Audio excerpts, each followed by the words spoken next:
Hi friends, എല്ലാവർക്കും പുതിയൊരു വീഡിയോയിലേക്ക് സ്വാഗതം. അപ്പോൾ ഇന്ന് നമുക്കൊരു നത്തോലിക്കറി ഉണ്ടാക്കിയാലോ.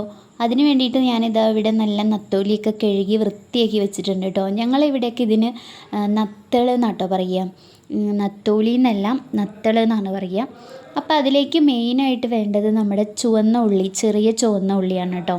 അതും അതുപോലെ തന്നെ തക്കാളി, പച്ചമുളക്, ഇതൊക്കെ നമുക്ക് ആവശ്യത്തിനുള്ളത് എടുക്കുക. എന്നിട്ട് ഇതെല്ലാം നന്നായി ക്ലീൻ ചെയ്ത് വൃത്തിയാക്കിയിട്ട് നമുക്കൊരു മിക്സിയുടെ ജാറിലേക്ക് ഇട്ട് കൊടുത്തിട്ട് ഒന്ന് ചതച്ചെടുക്കാം. ചതയ്ക്കുക എന്ന് പറഞ്ഞാൽ അത്യാവശ്യം അരപ്പ് പോലെ ആക്കി എടുക്കണം കേട്ടോ. അപ്പോൾ അതിന് വേണ്ടിയിട്ട് ഞാനിത് അവിടെ എല്ലാം കൂടിയിട്ട് ഒരു ജാറിലേക്ക് ഇട്ട് കൊടുക്കുന്നുണ്ട്.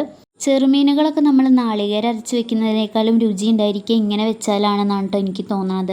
പ്രത്യേകിച്ച് ഈ നത്തൾ എന്ന് പറഞ്ഞിട്ടുണ്ടെങ്കിൽ ഈ ഉള്ളി ചതച്ചിട്ടിട്ട് വെച്ച് കഴിഞ്ഞാൽ നല്ല ടേസ്റ്റാണ് കേട്ടോ. നന്നായി പുളിയൊക്കെ ഒഴിച്ച് നന്നായി വെച്ച് കഴിഞ്ഞാൽ നല്ല രുചിയാണ് കേട്ടോ. അപ്പോൾ ഞാനിതവിടെ ഇത് അരച്ചെടുത്തിട്ടുണ്ട്. ഈ ഒരു ലെവലിലാണ് കേട്ടോ ഞാനിത് അരച്ചെടുത്തിട്ടുള്ളത്. പിന്നീട് മീനിലേക്ക് മുളക് പൊടി, മഞ്ഞൾപ്പൊടി, ഉപ്പ് ഇതെല്ലാം ആവശ്യത്തിനുള്ളത് ഇട്ട് കൊടുക്കുക. അതിനുശേഷം നമ്മൾ ഈ അരച്ചെടുത്തിട്ടുള്ള ഈ അരപ്പും കൂടി ഇട്ടിട്ട് നന്നായിട്ടൊന്ന് മിക്സ് ചെയ്യുക കേട്ടോ. കൂടുതൽ വെള്ളമൊഴിച്ച് വെക്കുന്നതിനേക്കാളും കൂടുതൽ ഇത് വറ്റിച്ച് വെച്ചാലായിരിക്കും കേട്ടോ നല്ല രുചി ഉണ്ടായിരിക്കുക. അപ്പോൾ അങ്ങനെ ഞാനിതെല്ലാം ഇട്ട് കൊടുത്തിട്ടൊന്ന് മിക്സ് ചെയ്തിട്ട് എടുക്കുന്നുണ്ട്. പലർക്കും പല ഇഷ്ടങ്ങളായിരിക്കും അല്ലേ. ചിലർക്ക് വലിയ വലിയ മീനുകളായിരിക്കും ഇഷ്ടം, ചിലർക്ക് ചെറിയ മീനുകളോടായിരിക്കും ഇഷ്ടം.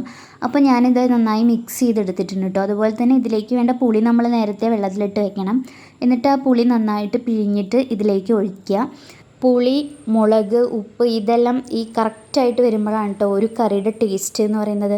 അപ്പോൾ ഇതിൽ നമ്മൾ ഇങ്ങനെ വെക്കുന്ന കറികളിൽ അധികം എണ്ണയൊന്നും ഉപയോഗിക്കേണ്ട ആവശ്യമില്ല കേട്ടോ. അല്ലാതെ തന്നെ നല്ല ടേസ്റ്റ് ഉണ്ടായിരിക്കും കേട്ടോ ഇത് കഴിക്കാനായിട്ട്. അപ്പോൾ ഞാനിതിൽ അത്യാവശ്യം വെള്ളമൊക്കെ ചേർത്തിട്ടുണ്ട് കേട്ടോ. കറി നന്നായി തിളച്ച് കഴിഞ്ഞിട്ടുണ്ടെങ്കിൽ നമ്മൾ അതിലേക്ക് കുറച്ച് കറിവേപ്പില ഇട്ട് കൊടുത്തിട്ട് പിന്നീട് പച്ച വെളിച്ചെണ്ണ മുകളിലൂടെ ഇങ്ങനെ ഒഴിച്ചു കൊടുക്കുക. അപ്പോൾ നല്ല രുചി ഉണ്ടായിരിക്കും കേട്ടോ കറിക്ക്. അപ്പോൾ ഈ ഒരു സിമ്പിൾ റെസിപ്പി നിങ്ങൾക്ക് ഇഷ്ടപ്പെട്ടിട്ടുണ്ടെങ്കിൽ എന്തായാലും വീഡിയോയ്ക്ക് ലൈക്ക് ചെയ്യുക, ചാനൽ സബ്സ്ക്രൈബ് ചെയ്യുക. ബൈ.